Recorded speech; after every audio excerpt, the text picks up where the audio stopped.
do what I do. Shout out to everybody. We got a serious conversation we're gonna have today. Very, very serious. It involves Sean Combs, and most of you all know P. Diddy. You probably have already developed your opinions on.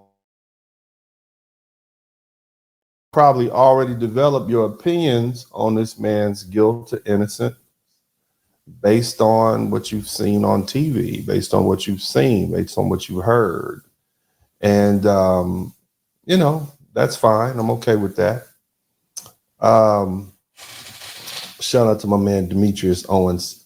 So the first thing I want to address here, ladies and gentlemen, is that who I am. I'm Dennis Spurling. I'm an attorney. I'm a Hall of Fame attorney. So says the Southern University Law Center, where I graduated from law school way back in 2000. Okay. The other thing is, I want to give a big shout out to all of you guys who've been with me for a minute. Look, I stand before you today as an advocate for Black men, not because it's necessary, okay? Or should I say not because it's easy, but because it's necessary. It's times like these when we have high-profile Black men like Sean Combs who are facing serious allegations, when we often see just how quick the world is to engage in what I call a public lynching. Even when our own community, Black men are often without full knowledge of the facts. Instead of waiting for justice and the court system to take its course, we see people rushing to judgment, feeding into the narrative that our men are guilty before being proven innocent. And let's be clear, this isn't about defending wrongdoing. If anyone is guilty of any crime, they should face justice. But as a Black man, we can't allow ourselves to be complicit in tearing each other down, not before the facts are fully emerged. And in cases like this, even our own people can be quick to condemn, and without even understanding the deeper complexities or wanting the truth. So I, Dennis Spurling, will not stand by and participate in this public lynching. My advocacy is grounded in fairness, justice, and truth. See, I believe that Black men deserve the same presumption of innocence as anyone else, and I will continue to stand up for our right to fair treatment, not just in the court of law, but also in the court of public opinion. See, we owe ourselves that, and we owe that to each other, and to be more than just spectators of our own downfall. So let's seek justice, not vengeance. Now, let's face the truth. This is why I'm seen as the bad guy. Somebody type bad guy in the chat room. Shout out to my man TIQS. This is why Uncle D is perceived as the bad guy. This is why they call me the Blizzard King, because I am cold with it. You see? But to all of you Black men out there, I'm here to tell you, go ahead and embrace it. In this society, you're already the bad guy, no matter what you do. So you might as well own it and reap the benefits that come with it. See all these super chats? Shout out to my man Jamal Smith. They love the bad guy. They love the bad guy because the bad guy speaks the truth. Shout out to Jamal Smith. Love, respect, and support from the DMV. Let's face the truth. This is why I'm seen for who I am. And here's the thing. Look at how quick people will publicly lynch a Black man like Sean Combs. The moment these allegations surface, there's no presumption of innocence for us, even our own community, quick to tear us down. They're all participating in the narrative that he's guilty without even knowing the facts. And this isn't new. The world has been telling Black men for centuries that we're the villains and that we're the aggressors. So I say, why keep fighting it? If they're already decided we're the bad guys, why not embrace it? Not by doing wrong, but refusing to let this label break us. Use it to your advantage. Be bold, be unapologetic. Be unapologetic in pursuit of success, because in their eyes, you're already the villain. Don't waste time trying to change their minds. Don't waste time trying to change those who've already condemned you. Instead, build your empire, protect your legacy, and live by your own rules. And this is why I, yours truly, will not join the chorus of looking to tear down another black man before the truth comes out. I stand for fairness. As I said before, I stand for justice and the right to be presumed innocent until proven guilty. And I stand for black men owning their narrative. And even if that means embracing being the bad guy that society already views us as. Shout out to my man, Demetrius Owens. Shout out to everybody who's here already. I'm going to say some things that's going to offend you. And I'm going to say them in defense of Sean Combs, also known as P. Diddy. Somebody type flued out in the chat room. Somebody type flued out in the chat room.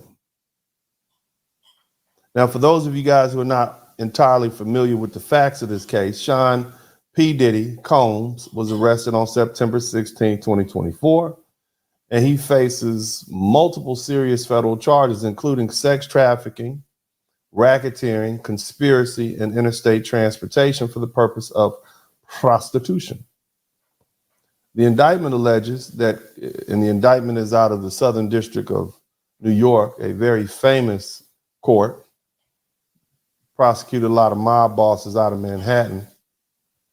But this indictment alleges that Sean Combs was involved in a criminal enterprise, just like a mafia guy. And it allegedly has spanned over decades, facilitating the exploitation and abuse of women. He allegedly coerced women to participate in elaborate sexual activities and referred to them as freak-offs. And y'all can go ahead and type freak-offs in the chat room. Yeah. He allegedly used his influence, wealth, power, and power to control and intimidate them. Now, the charges are also also include obstruction of justice, which with accusations that Combs used violence and threats to conceal his actions and protect his reputation. This indictment paints a picture of Combs leveraging his business empire and financial resources to manipulate and exploit women for sexual purposes. I want y'all to hear that carefully. They didn't say he held any weapons to anybody's head. They said he leveraged his business empire and financial resources, his money, to manipulate and exploit women for sexual purposes. Think about that.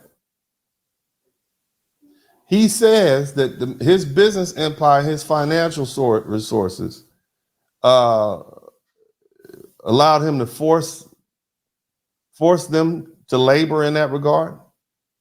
There's also some charges about bribery and arson, which are also linked to the enterprise.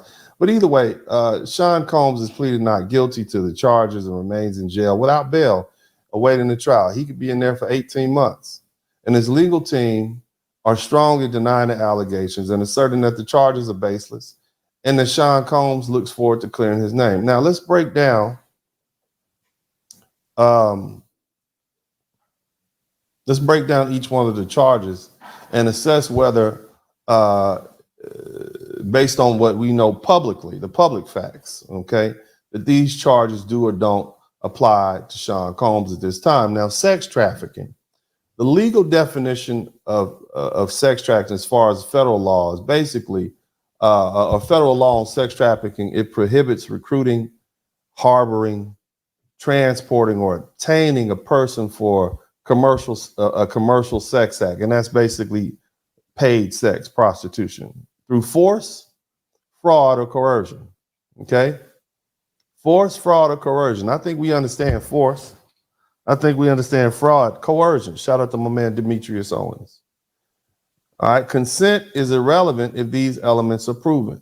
Now, what are the elements? Under federal law, sex trafficking involves the recruitment, harboring, transportation, provision, or obtaining a person for commercial sex, a sex act. And crucially, it must be shown that force, fraud, or coercion was used, or that the person involved was under the age of 18. Now, I don't think there's any allegations of anybody being under 18 based on the public information. But so we're going to be talking about force, fraud, and coercion. What's up? Welcome to the broadcast. This is Uncle D. People wash their ass in the tub, Kamala Harris. You would tune in to Uncle D. This black man talk, pull up, homie, take a seat. Don't be a shadow watcher every day. You learn something, then you earn something. Let them know and drop some money in the plate. It's getting cold, ladies, talking ratchet. There's a king here, grab your coat, zip your jacket. Keep quiet for a second, close your jaw. Attorney Spurling, this ain't pearly, know the law. Talking Constitution, pushing pins when he shooting, give him that. Masculinity, just for the record, sprinkle that. You can keep your cat, gotta cut it. Only cat he rubbing, gotta love it. I call it Molly Buddy. Gotta vote your interest, voting earns. Presidential, this is for the money that I earn. When you gon' learn, my people, that evil mixed with evil. No matter what you're doing, baby, this ain't equal. Sometimes when you're special, you get hated. The test is for the best, you're damn right, my people made it.